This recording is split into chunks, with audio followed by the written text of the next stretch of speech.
વાહ, ભોંડ ભક્તો હવે જાગૃત થયા. ખરેખર મોદીને પોતાની વાકાત બતાવી. પહેલાં તો તમે આ વિડીયો સાંભળો, પછી આપણે વાત કરીએ.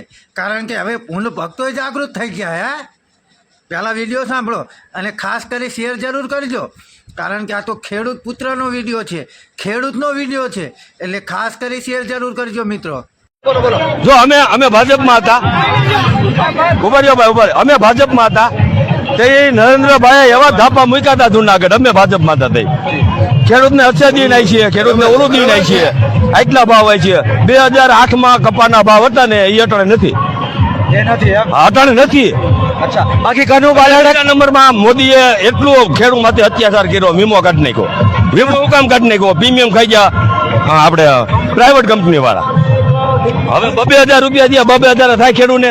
ચાલો લ્યો, હું તો લેતોય નથી, મેં તો લેવું નથી, કારણ કે એવા અમે ભિખારી નથી. એમ મોદીને ગઈ તું ભીખ માગીને અમે મત લેજો, અમે નથી માગવા એવા ભીખ નથી માંગતા. હા, અમે નહીં, અમારે 2,000 જોતા નથી, અમારો વીમો વહી ગયો.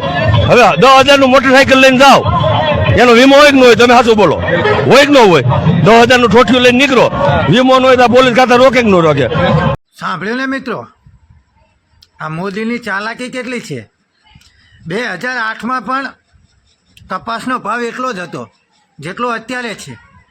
એરંડા, આપણા મોલનો ભાવ નથી વધતો, પણ ખરેખર ભાવ એમને જેની અંદર કમાણી હોય એમને ખાતર, એગ્રો, દવા આ બધામાં ભાવ વધે. પરંતુ ખરેખર જેનો ખરેખર ભાવ વધવો જોઈએ, એરંડા, કપા, બાજરી, તુવેર, દાળ, આનો ભાવ ના વધે. કારણ કે એ ખેડૂત પાસેથી એમને ખરીદવાનું છે. અને જો એ જ ખેડૂતોએ વેકેલો માલ આપણે ખરીદવાનો હોય, જ્યારે આપણે બિયારણ લેવા જવાનું હોય તો એનો ભાવ એ 3 ધારો થઈને વેચે છે. તો ખરેખર આ કેટલી નાઇન્સાફી છે. ખરેખર આમ કાકાએ તો મોદીના ખોબા ઉપાડી લીધા.